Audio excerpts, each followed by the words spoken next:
Hi there everybody, this is David, and I got a chance to play Final Fantasy Tactics Remastered: The Evil East Chronicles at PAX West, and I do want to tell you all about it, including some behind the scenes stuff. I want to tell you everything that I got to do, including also some off the beaten path stuff that I wasn't supposed to do, because that's what I do best. They tell me to do something and I'm like, yeah, I'm gonna do some other stuff. So let's go ahead and dive right on in. And I definitely do think that's worth the sub as you come and you join my party and you level on up with me. Your sub, your like, and your new hype helps me out a ton. Thank you all so much for that. So the first thing that I did whenever I got there at 2 o'clock, there was like this panel, this making of Final Fantasy Tactics panel going on with Ben Starr and the various producers and a whole interview and everything else like that. And I'll show some footage while I'm talking about this because it was really freaking neat. And something very fascinating that they talked about. They said the original code and stuff was pretty much lost, and so the team relied heavily on fan work, even mods, and they even used YouTube videos to help rebuild the game from the ground up because they didn't really know how they did it back then, and the same people that were around from 1997 weren't exactly the most helpful people either. Also, do you see the shirt? Yeah, it's a Ramza shirt. Yeah, there we go. I showed y'all the Sid shirt last time. I got a Ramza shirt. I even got a Ramza pixel pin. I actually got 4 of these Ramza pixel pins, so I might be doing a giveaway for some of the extra Ramza pins that I have, so do be on the lookout for that. And I got this poster there too, which is so cool. I don't think that this is the same poster that you get from the Amazon pre-order, because this has like a pre-order date on it, like a release date, and it doesn't have like a job class, I don't know, thingamajigger on the back or anything. So it's a different poster, so that's really freaking cool. Anyway, let's go ahead and talk about what I was able to play. There was 2 stages that we were really able to have access to, which was the very first stage with the opening cutscene and Zyre Kyle Falls.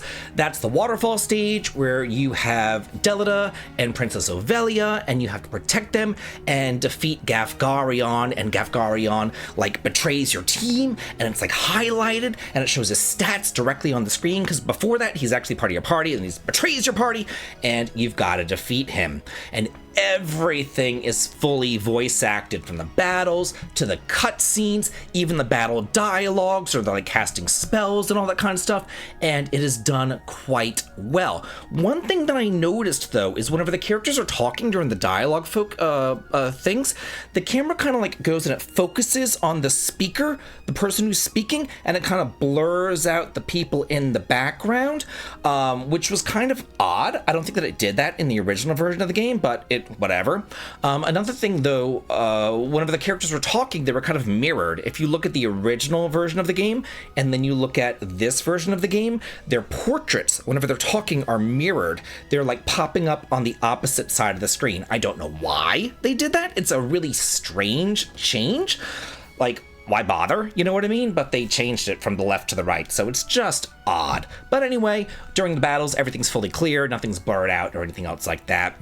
There's also a brand new opening cutscene, which is absolutely freaking gorgeous.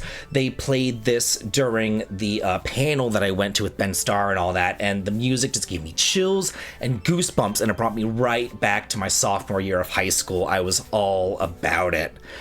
At the end of each battle, the game shows who was the MVP, you know, the most valuable player. I don't think that they get any kind of bonuses for that. Like, you don't get extra experience or JP or anything else like that for being the MVP. It just tells you who the MVP was. And for me, it was the summoner, because, you know, she just summoned Ifrit and just slaughtered everything on the field. It was great. So that was kind of nice. And also you get a really special voiced cutscene whenever somebody comes and joins your party as a guest character as well. During the battles, which is so freaking nice, you can hold R1 to fast forward through your turns. So there's fast forwarding for both allies and enemy turns. You can also go back and say, like, let's say that you move a character and you're like, oh, I don't want them to go there. In the original version of the game, you're screwed, you know, sorry about it, you know, whatever, you're just done. Here, you can actually go back and hit the B button and say, no, I don't want them to go there. I want to redo my move. So that really does help out quite a bit. The permadeath 3-heart system is still intact, and I think that one of the best additions is the CT gauge. In the original version of the game, you had to go through quite the system of menus to find the CT gauge, but now they've actually have it, always visible on the left-hand side of the screen. You don't need to dig through the menus. It shows you whose turn is coming up next and who is doing what, if they're casting a spell, if they're charging up an ability, whatever it is that they're doing, it is right there. Also, I did purposely put an archer on my team, and the archer's abilities, considering this was a chapter 2 battle in Zyarkara Falls, they were pretty strong. I was impressed by the archer's abilities, so hey, I didn't do a charge, but I was impressed by the archer's attack power, so that was kind of nice. Rather than there just being little dots on the world map indicating if it's a battlefield or a town, if it's blue or if it's red or whatever, it actually shows a castle for a town, or it shows a forest for a place where you can get into battles and all that. So the world map is much more detailed and fleshed out, and then you can press the square button and it shows a list of everything, all the battlegrounds, all the settlements, and what each town sells. And then you could just hit, oh, I need to go over to Egress Castle, and then it will go ahead and move rams on over there, but random battles will occur during this time. Now, whenever a random battle occurs, you can choose to fight it or you can choose to flee. It is completely up to you, and there is no downside of choosing to flee. Even whenever you are doing quests at the tavern, and the tavern quests say oh, you need 10 days or whatever to complete this quest, you can go out there and you can go back and forth between the places that you need to go to, and if you flee a battle, doesn't matter. As long as 10 days pass, that's perfectly fine. There's no downside to fleeing a battle, making the tavern quests so much easier to complete. It's really quite nice.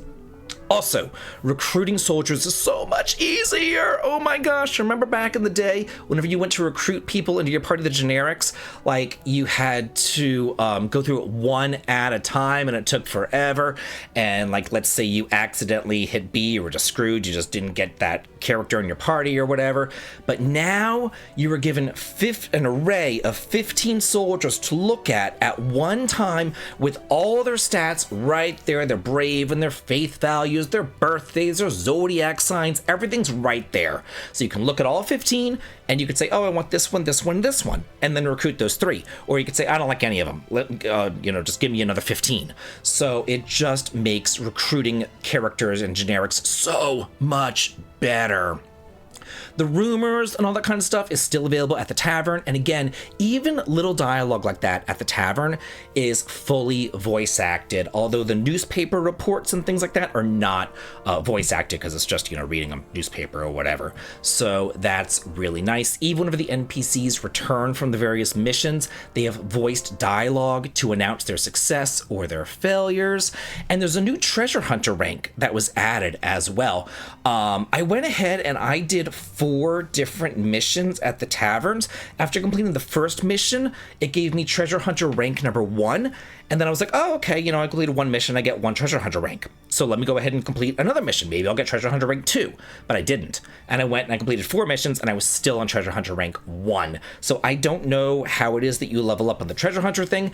Maybe it's depending on what treasures you find, how many successful missions you get. I'm not entirely sure, but the treasure hunter rank is kind of interesting like that. So I really thoroughly enjoyed it, and I've just got to say, back in the day, games didn't treat you like an idiot. You know what I'm saying? Nowadays, you'll play a game and it'll repeat the same thing 20 freaking times and really pound it home, oh my god. And you're okay, I know this, shut up, keep on going. But it's so refreshing to play a game like they made it back in the day, where it doesn't treat you, like a moron. So it's so nice that it treats you like an adult. It doesn't repeat itself endlessly. It doesn't have the hand holding. It assumes that you are smart. It assumes that you know what you're doing. It throws you curveballs and it keeps you engaged. And I really, really, really appreciated that. I cannot wait for this game to come out on September 30th. I do hope that all of y'all have pre-ordered it physically so that you get a poster too. If you pre-order it physically, you get a poster. So make sure you do that. I'll have a link below for that. So yeah, make sure that you do that and let me know what you feel about this game because it is amazing, y'all. It is so freaking good. Hope that y'all enjoyed this and have a good day.